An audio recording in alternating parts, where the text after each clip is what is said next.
자, 왕 같은 제사장의 성경적 의미에 대해서 좀 말씀을 함께 나누겠습니다. 자, 오늘도 이야기를 하나 해드릴게요.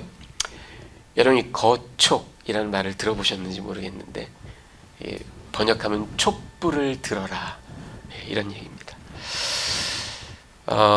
여러분, 중국 고전 한비자에 영서연설이라는 말이 나옵니다. 이건 땅 이름 영자, 글 서자, 연나라 연자, 말씀 설자입니다. 그대로 번역을 하면 영 땅에서 쓴 편지를 연나라에서 해설한다, 뭐 이 정도 됩니다. 이 배경을 좀 잠깐 말씀을 드리면, 여러분 지금 저 오른쪽 지도가 중국 고대사, 여러분 공부하신 지 하도 오래돼서 가물가물하시겠죠.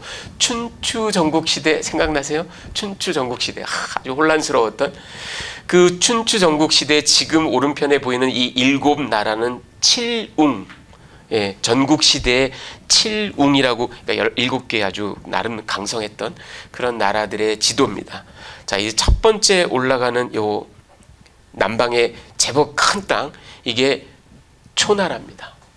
초나라의 수도가 영이에요. 아까 말씀드린 영땅에서 편지를 썼다 그랬죠. 이 영이에요.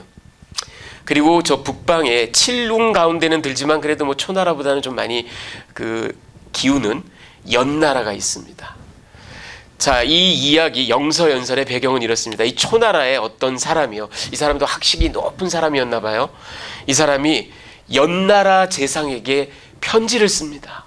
뭐 이렇게 아주 철학적이고 뭐 이런 고상한 말을 썼나 보죠. 근데 여러분, 이 사람이 쓰다가 이제 날이 어둑어둑해지고 뭐 이제 어두워지고 그러니까 잘 안 보이는 거예요. 그래서 글을 쓰다가 자기 시종이 옆에 있는데 그 눈이 잘 안 보이니까 촛불을 도두어라, 촛불을 밝게 좀 높이 들어라, 이거를 거촉, 이렇게 거촉 이렇게 얘기를 했습니다. 그러니까 종이니까 당연히 주인님 위해서 이렇게 딱 이제 촛불을 아주 밝게 했죠. 그런데 문제는 이 사람이 열심히 쓰다가 자기 거기에 완전히 과몰입을 한 거예요. 그래가지고 편지의 내용과 전혀 상관없는 거촉, 촛불을 들어라를 거기다 써버렸습니다. 자기는 전혀 모르고 그런 실수를 한 거죠. 자, 근데 이제 이 편지가 연나라 제상에게 당도했습니다. 이 연나라 제상이 그거를 읽고 막 고민을 하다가 근데 갑자기 out of context, 도저히 알 수 없, 무슨 수수께끼 같이 거촉 이런 말이 딱 나온 거예요. 이게 도대체 뭐지? 막 고민을 하다가 옳거니 거촉, 불을 밝혀라, 밝음을 숭상해라, 세상을 밝게 해라. 그러니까 인재들을 등용하고 학식이 높은 사람들을 등용해서 그들을 통하여 선정을 베풀라, 이런 뜻이 아니겠는가. 꿈보단 해몽이죠.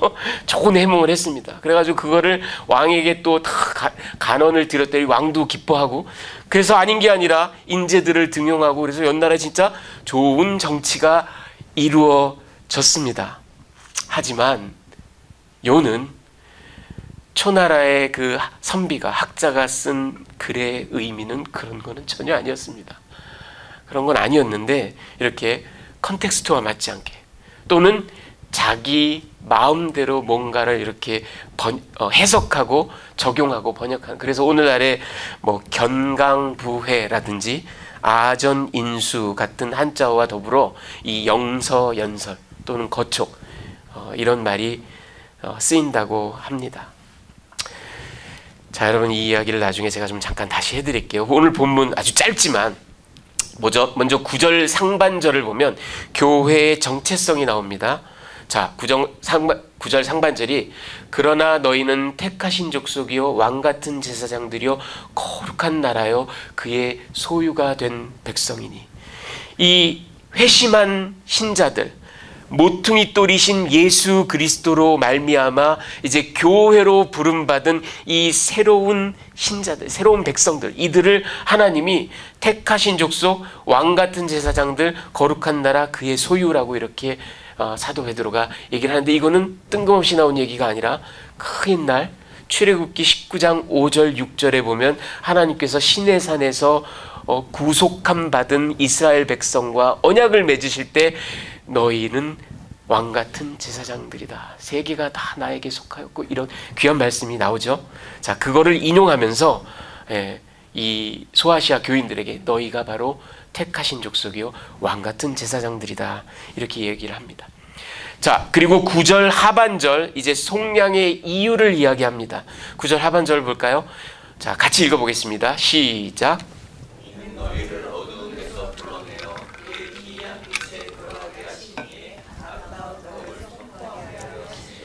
자, 이렇게 속량함을 받은, 구속함을 받은, 그래서 택하신 족속이 되고 거룩한 제사장들이 된 너희, 그 너희가 이런 일을 겪게 된, 즉 속량의 이유가 무언가, 속량의 진정한 이유가 뭔가, 여기 제가 하얗게 하이라이트, 하나님의 아름다운 덕을 선포하게 하려 하심이라. 그 하나님을 찬양케 하려고, 그 하나님을 널리 선전하게 하려고. 이 말씀도 역시 이사야 43장 20절, 21절, 특히 21절 말씀을 인용한 그런 이야기입니다. 그 이사야 말씀에 보면 이 백성은 내가 나를 위하여 지었나니 나를 찬송하게 하려 함이니라. 하나님이 이 백성을 지으신 이유는 나를 찬송케 하려 함이다. 그 말씀을 인용하면서 너희가 거룩한 제사장이 된 이유는 하나님의 덕을 선전하게 하려 하심이다. 자, 그리고 마지막 세 번째로 이제 10절에 속량 이전 이후, before and after. 네. 그 10절을 보면 너희가 전에는 백성이 아니더니 이제는 하나님의 백성이요 전에는 긍휼을 얻지 못하였더니 이제는 긍휼을 얻은 자니라. 여러분, 이거 역시 우리 베드로 사도가요, 여러분 이 구약에 제가 정통했다 그랬죠. 예. 자, 이거 역시 호세아 1장 6절, 9절 그리고 2장 23절 말씀을 인용한 그런 말씀입니다. 여러분, 호세아 선지서의 내용을 잘 아시죠? 선지자 호세아에게 하나님께서 음란한 여인 고멜과 결혼하여 그 맨날 집 나가고 맨날 음행을 저지르는 그 고멜을 계속해서 데리고 오게 하시죠. 마치 우상 숭배하고 영적 간음을 하는 이스라엘을 계속해서 부르시는 하나님의 그 마음을 나타내는 것처럼. 그런데 이 호세아와 고멜 사이에 자녀가 생기는데, 딸이 있는데 로루하마입니다. 이 로루하마라는 딸은 그 뜻이 긍휼히 여김을 받지 못한 자, 그렇게 이름을 지었습니다. 그리고 아들을 낳았는데 아들은 로암미입니다. 로암미도 역시 내 백성이 아니라, 이런 뜻입니다. 그런데 궁극적으로 하나님께서 2장 23절에 가서 보면 전에 긍휼을 여기지 못한 이스라엘 회복을 말씀하시면서 전에 긍휼을 얻지 못하던 자가 이제 긍휼을 얻으리라. 그리고 전에는 내 백성이 아니던 자들이 이제는 내 백성이 되리라. 이렇게 하나님께서 끊임없이 용서하고 회복시키시는 그 하나님의 마음을 나타내세요. 네, 오늘 사도 베드로가 이 호세아 말씀을 인용을 하면서 전에는 너희가 죄악 가운데 거했고 예수 그리스도를 알지 못했고 하나님을 알지 못, 그래서 긍휼을 받지 못하던 자들이었고 하나님의 백성이 아닌 자들이었지만 이제 그리스도로 말미암아 십자가 보혈의 공로로 말미암아 너희는 하나님의 긍휼을 얻었고 하나님의 백성이 되었다, 이런 이야기를 하고 계십니다. 자, 여러분, 오늘 이 말씀은 짧은 말씀인데 너무나 중요한 말씀, 소중한 말씀입니다. 굉장히 우리를 큰 기쁨과 감동에 정말 불러들이는 그런 말씀이지만 아까 말씀드린 것처럼 우리가 착각하고 실수하기 쉬운 말씀입니다. 교회에서 그렇게 잘못 가르쳐지고 잘못 적용된 부분들이 많이 있습니다. 그래서 그거를 제가 오늘 좀 자세히 좀 소상히 설명을 해드리도록 하겠습니다. 자, 오늘은 그래서 메시지와 적용이 딱 한 가지 교훈을 가지고 말씀을 드리겠습니다. 그게 뭐냐면 왕 같은 제사장, Royal Priesthood, 이 왕 같은 제사장의 성경적 의미입니다. 진정한 의미를 여러분과 좀 나누도록 하겠습니다. 아까도 말씀드린 것처럼 출애굽기 19장 5절 6절 우리 다시 한번 이것도 같이 한번 합독하겠습니다. 세 개가 다 시작.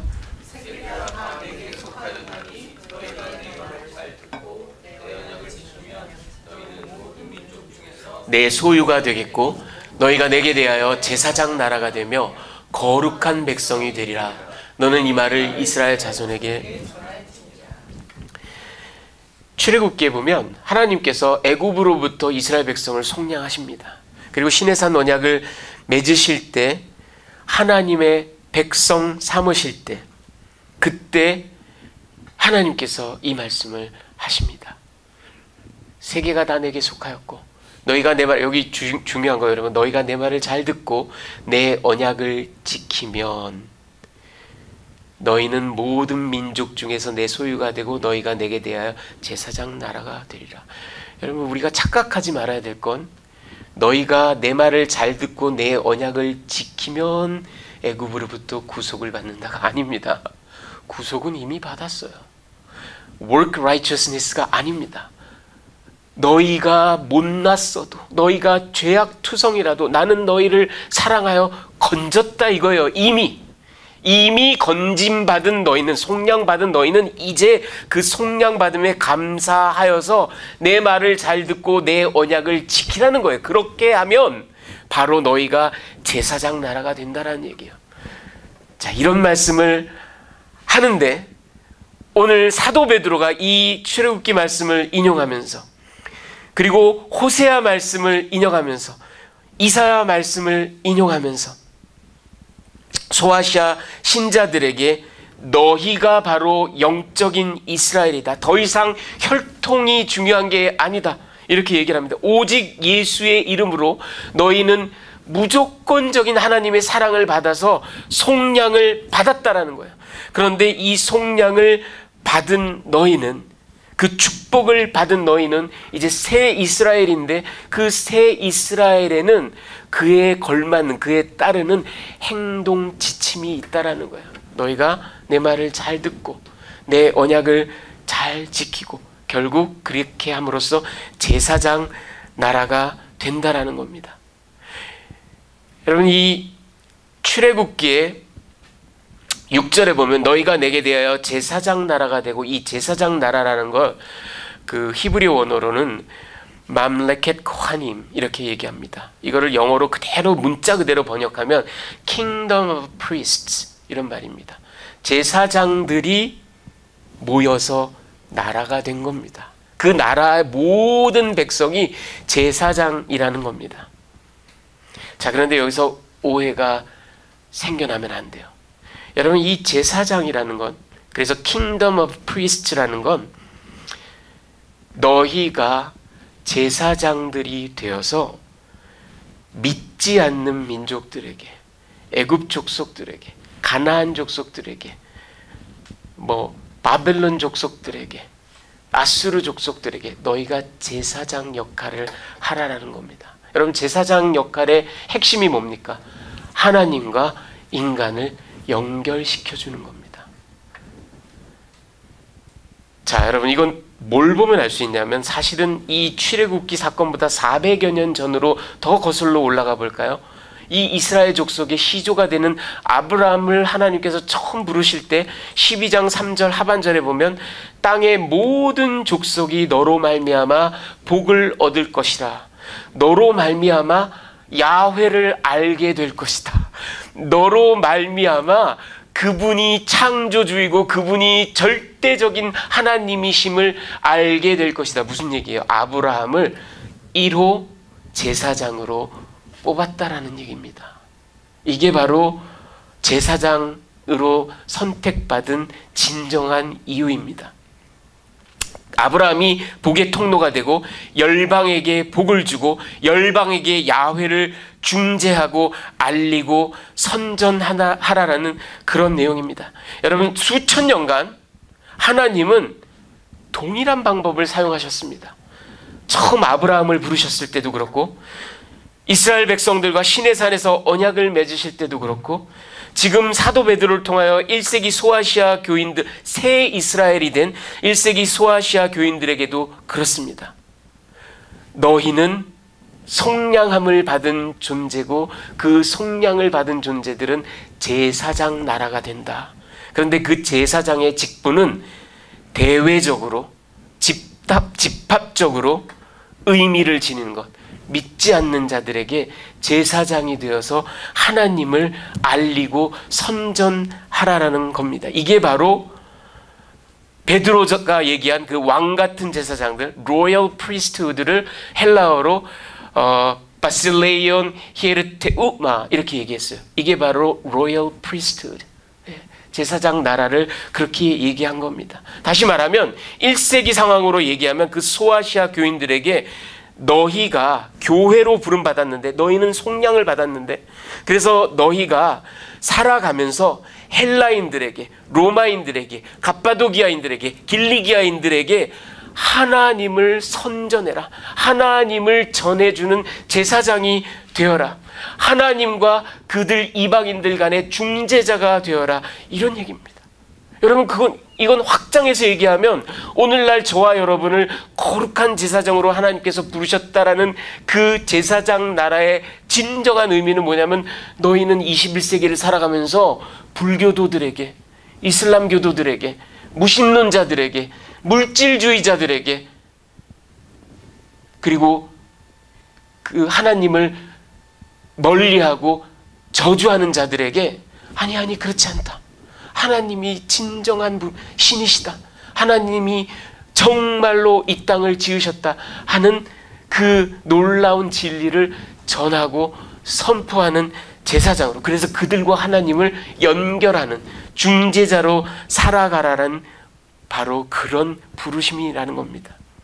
자, 그런데 안타까운 건, 여러분, 이 16세기에 그 위대한 종교개혁의 시발탄을 올렸던 독일의 위대한 신학자 마르틴 루터, 이 마르틴 루터의 그 종교개혁의 여러 가지 그 주창한 것들 가운데 아주 유명한 게 있습니다. 바로 뭐냐 하면 만인 제사장론입니다. Priesthood of all believers. 그 이 마틴 루터의 만인 제사장론의 근거가 되는 구절이 바로 오늘 베드로 전서 2장 9절이기도 합니다. 여러분, 그런데 우리가 이 마틴 루터를 오해하는 경향이 많습니다. 다시 말하면 베드로를 오해하는 경우가 많고, 또 더 다시 확대해서 얘기하면 시내산 언약 모세의 그 출애굽기의 내용을 우리가 오해하는 경우가 너무나 많습니다. 자, 왜 그러냐면요, 제가 설명을 좀 해드릴게요. 우리는 일반적으로 신앙생활을 오래 하신 분들도 이 만인 제사장론을 잘 알아요. 만인 제사장론을 잘 아는데 이거를 somehow 어떻게 해석하냐 하면, 우리가 모두 제사장이기 때문에, 우리 개개인이 제사장으로서의 권위가 있기 때문에, 권리가 있기 때문에, 나는 제사장이기 때문에 이렇게 행동할 수 있고, 이렇게 선포할 수 있고, 심지어는 이렇게 나의 주장을 강변할 수도 있다라는 그런 어떤 근거로 만인 제사장론을 이야기하는 경우가 굉장히 많습니다. 하지만 여러분, 이거는 출애굽의 역사를 완전히 그 모세가 얘기한 너희는 제사장 나라기 때문에 제사장으로 이방인들 앞에서 행해라 라는 그 이야기를 완전히 곡해한 것이고, 이것은 1세기 베드로가 소아시아 교인들에게 했던 이야기를 역시 완전히 곡해하는 것이고, 심지어는 16세기에 마틴 루터가 그 타락한 교황과 그 교회의 정치와 더불어 싸우면서 그가 한 이야기, 그가 얘기한 만인 제사장론도 역시 오해하고 곡해한 것입니다. 자, 왜 그러냐면요, 제가 예를 하나 드릴게요. 그런데 이게 좀 굉장히 부정적인 얘기입니다. 그래서 여러분께 미리 좀 용서를 구하고 좀 이해해 주실 것을 부탁드리면서 말씀을 드립니다. 하지만 부정적이긴 하지만 여러분, 우리는 잘못된 것들도 반면교사로 삼을 수 있어요. 그렇죠? 제가 이런 좀 이렇게 거북한 이야기를 하는 이유가, 우리도 모르게 제대로 전달받지 못하고 제대로 가르침받지 못하면 우리도 모르게 이런 잘못을 저지를 수 있다는 겁니다. 그리고 가만히 생각해보면, 제가 나중에 생각해보니까 이 형제님이 사실은 그 형제의 잘못이 크게 없었던 것 같아요. 왜냐하면 교회에서 제대로 배운 적이 없어요. 누구도 얘기해 준 적이 없어요. 그러니까 그냥 자기 혼자 스스로 그렇게 해석해 버린 거예요. 자, 무슨 얘기냐면 제가 어떤 형제님이 있었는데 저랑 참 가깝고 친하고 정말 저를 형처럼 따르고 같이 사역하고 너무너무 함께 있으면 행복하고 그런 형제님이었어요. 너무 귀한 형제님. 근데 그분과 이렇게 얘기를 나누다가 제가 한번 깜짝 놀란 적이 있었어요. 얘기를 나누는데 어떤 얘기를 하냐면 이 만인 제사장론을 근거로 자기가 생각하는 만인 제사장론을 이렇게 피력을 합니다. 저는 우리 모두가 만인 제사장이기 때문에 모두가 다 똑같다라고 생각합니다. 맞아요. 모두가 다 똑같습니다. 모두가 다 똑같기 때문에 심지어 자기는 이제 이렇게 생각한다라는 겁니다. 필요하다면 그 형제님이 이제 재정사무를 보고 있는 형제였는데 필요하다면 다음 주부터 목사님이 재정사무를 보고 제가 단에 나가서 설교할 수도 있는 겁니다. 이게 바로 만인 제사장입니다. 이렇게 얘기를 합니다. 여러분 그렇게 생각하십니까? 예, 굉장히 극단적인 생각이고요. 이 출애굽기의 말씀, 베드로전서의 말씀, 마틴 루터의 이야기를 완전히 out of context, 진정한 참 의미를 배제한 채 그냥 만인 제사장이라는 그 문자가 나타내는 그 뜻만을 그렇게 딱 한마디로 거촉과 같은 겁니다.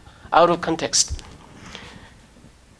아까도 말씀드린 것처럼 우리는 이 만인 제사장이라는 거를 내가 제사장의 특권을 갖고 있다라는 식으로 생각을 하는 경우가 많습니다. 그래서 자신의 정당성을 주장하는 또는 자신의 어떤 정치적인 그 영향력과 파워를 행사하는 근거로 얘기하는 경우가 너무나 많습니다.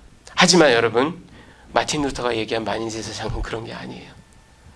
출애굽이 얘기한 제사장 나라는 그런 게 아닙니다. 베드로가 이야기한 너희는 로열 프리스트후드다라는 말은 그런 게 아닙니다. 그거는 권리 측면을 얘기한 게 아니라 의무 측면을 얘기한 겁니다.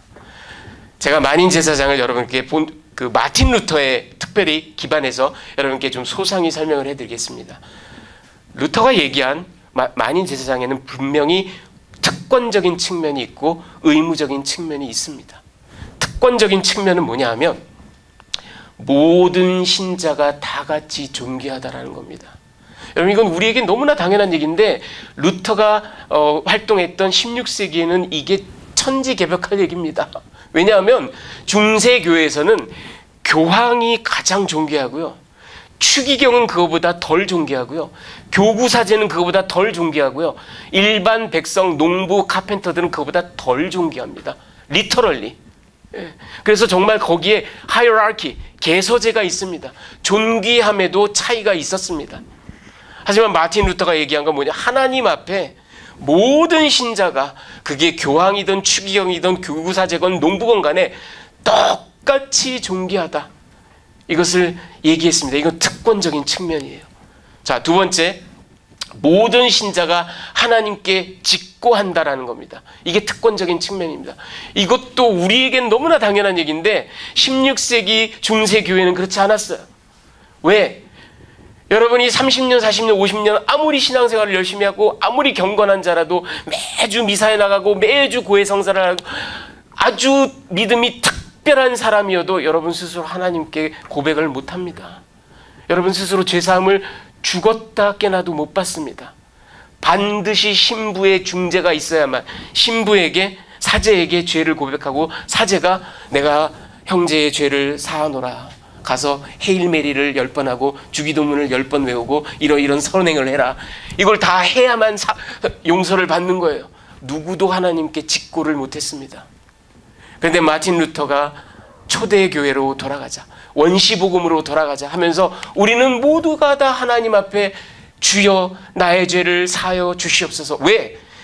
예수 그리스도께서 십자가에서 갈보리 십자가에서 어린 양으로서 once and for all 완전한 제사를 지내셨기 때문에 우리는 그 공로 의지하여 누구라도 하나님 앞에 바로 나간다는 겁니다.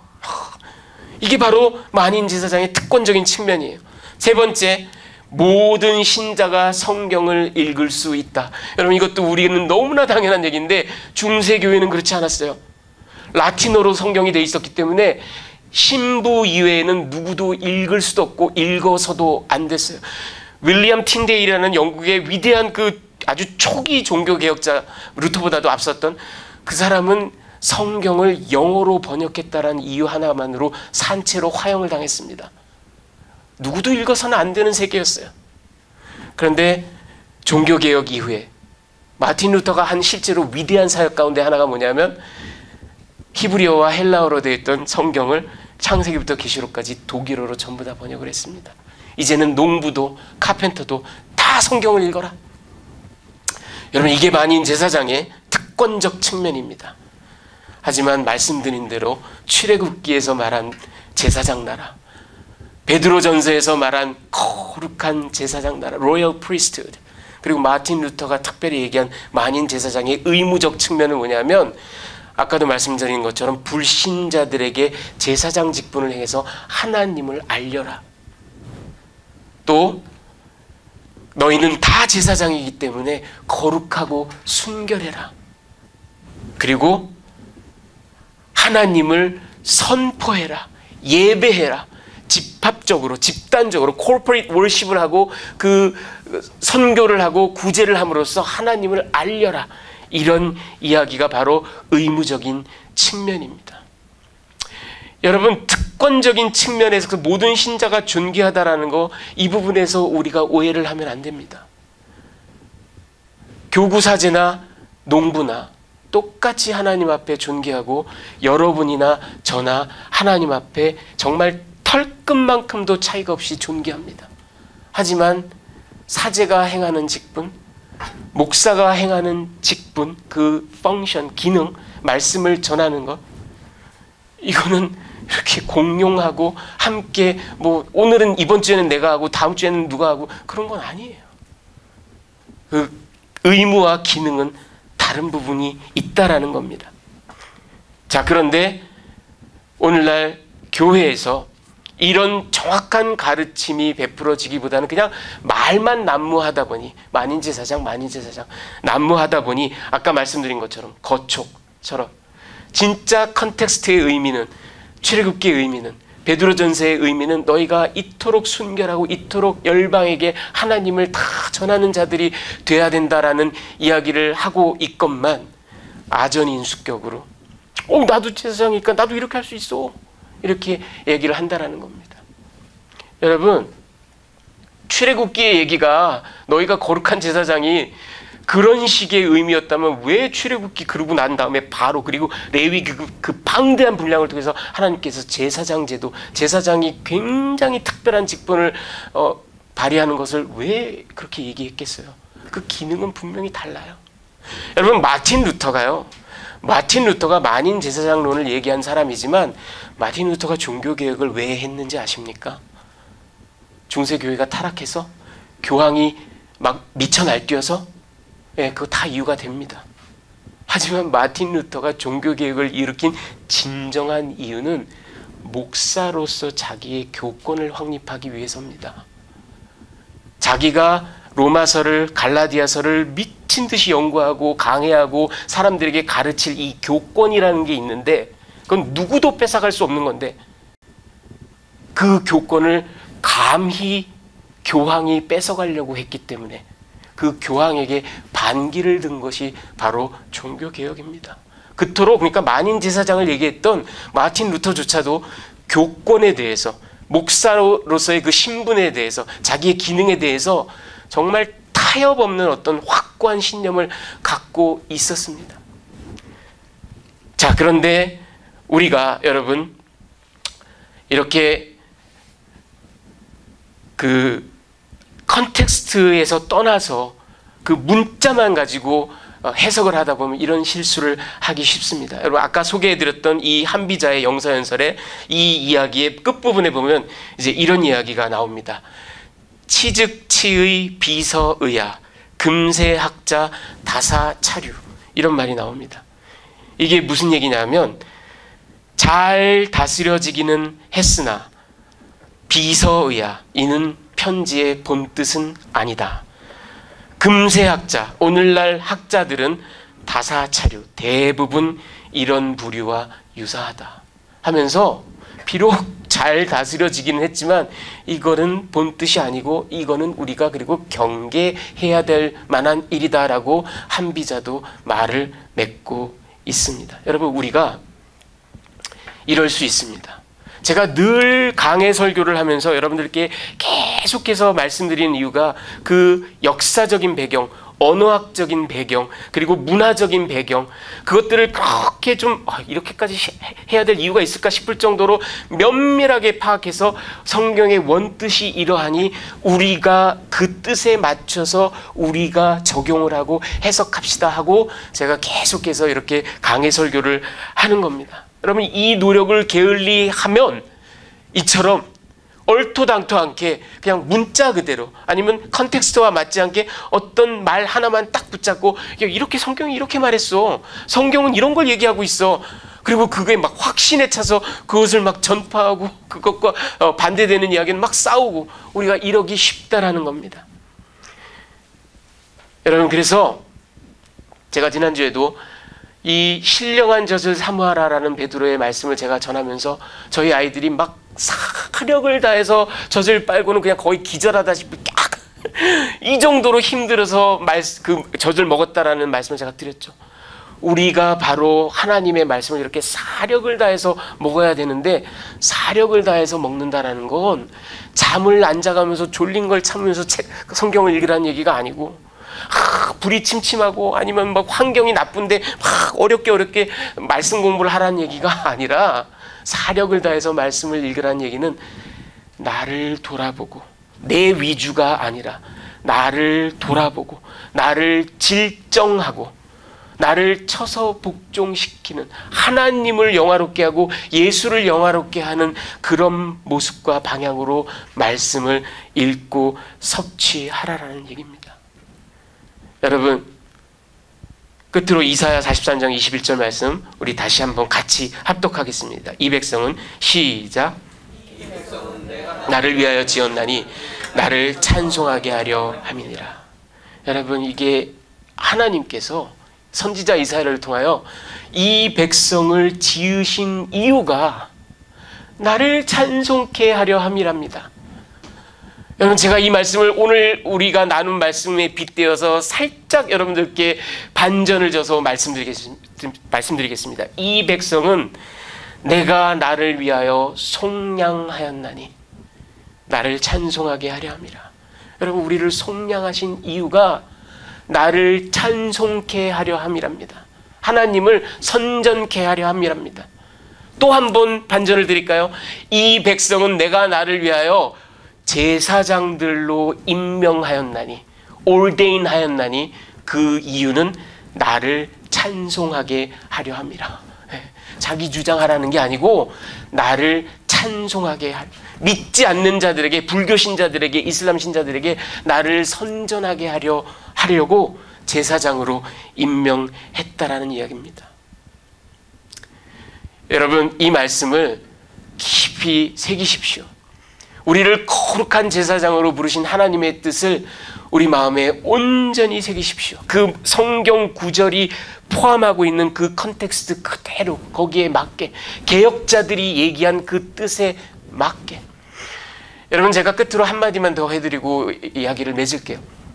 제가 보통 설교 때 이런 얘기 잘 안 합니다. 보통 저는 성경 말씀만 가지고 계속 얘기하죠. 우리 교회는 이런 교회, 우리 교회는 이런 사역을 하는 교회. 보통 교회들이 그런 얘기를 많이 해야 교회가 막 또 이게 하나 되고, 근데 저는 그런 얘기를 거의 하지 않아요. 거의 하지 않습니다. 그보다는 말씀이 너무나 소중하기 때문에. 하지만 오늘은 이런 말씀이 나왔으니까 제가 아주 드물지만, 이례적이지만 딱 한마디만 말씀을 드리고 말씀을 맺겠습니다. 저는 여러분, 우리 교회는 그래서 이 제사장 직분을 감당하는 교회가 하나님이 참으로 기뻐하시는 교회, 참으로 원하시는 교회라고 확실하게 믿습니다. 그런데 제가 바라본 오늘날 현대 교회는, 특히 너무나 잘 되는 교회는 그것과 달라요. 그래서 저는 우리 예담교회는 미니멀리즘을 추구하는 교회가 되어야 된다고 생각합니다. 현대 교회들이 너무나 교회 자체가 일이 많아요. 프로그램이 너무 많고 교회가 시끌벅적하고 왜? 그래야 장사 잘 되는 사업체처럼 사람들이 막 저기 구름같이 몰려들고 그래야 재정이 풍부해져요. 그래야 명성이 높아져요. 하지만 진정한 부르심에 맞는 여러분 한번 잘 생각해 보십시오. 교회는 아주 미니멀해야 됩니다. 예배와 성경 공부 딱 그거. 그리고는 교회에서 월요일부터 금요일까지 사람들 자꾸 불러들여서 오늘은 뭐하고 내일은 뭐하고 여러분 그럼 처음엔 기분 좋죠. 고향에 온 것 같고. 근데 그렇게 묶어놔 보세요. 우리도 다 죄인들인데 결국은 우리들끼리 싸우다 끝나요. 그래서 교회는 예배와 성경 공부 딱 이것만 하고 나머지 여러분들의 모든 에너지는 나가셔서 테니스 클럽에 들어가시든지 독서 클럽에 들어가시든지 산악회에 들어가시든지 믿지 않는 사람들을 만나서 그들과 친구하고 그들과 밥 먹고 그들 어려울 때 도와주고 그러다가 하나님께서 성령께서 촉구하실 때 때가 왔을 때 좋은 친구라는 걸 보여주셨을 때 내가 믿는 하나님을 너에게 꼭 전하고 제사장 그게 제사장이 하는 일이에요. 하나님을 소개하는 거 하나님과 중재하는 거 그런 일을 하셔야 됩니다. 그런데 교회에도 자본주의가 상업주의가 들어왔기 때문에 교회가 시끌벅적해야 저 교회는 잘 되는 교회구나. 저 교회는 훌륭한 교회구나. 아니요 여러분 그렇지 않아요. 꼭 그런 건 아니에요. 그럴 수도 있는데 꼭 그런 건 아니에요. 저는 그래서 오히려 우리 예담은 미니멀리즘을 추구합니다. 아주 본질적인 일만 하고 저부터가 세큘러 잡을 가지면서 저부터가 믿지 않는 분들에게 전달하는 그런 일을 시작했습니다. 여러분 예전에 24시간 24/7 목회라는 이름으로 오직 교회에서 할 때보다 전 지금 너무 행복해요. 믿지 않는 분들을 만나기 때문에 그들에게 복음을 전하기 때문에 여러분도 우리 교회가 비록 연약하지만 그래서 갖춰진 게 없고 많이 부족해 보이지만 사실이에요. 하지만 이 안에서도 하나님의 보다 크신 뜻을 우리는 발견할 수 있다라는 믿음을 가지십시오. 그리고 필요에 의해서 그렇게 하는 걸지 우리가 성전도 없고 매번 모이기도 힘들고 그렇죠? 필요에 의해서 이런 일을 하지만 해보니까 이게 정말 하나님께서 왕같은 제사장으로 우리를 부르신 그 진짜 의미에 더 맞구나 이런 깨달음이 여러분에게도 임하실 줄 믿습니다. 모여서 예배 뜨겁게 드리고 성경 말씀 열심히 배우고 그리고 여러분의 모든 에너지를 믿지 않는 자들에게 쏟으십시오. 그래서 왕같은 제사장으로 살아가시는 그런 저와 여러분이 되시기를 주의 귀하신 이름으로 축원합니다.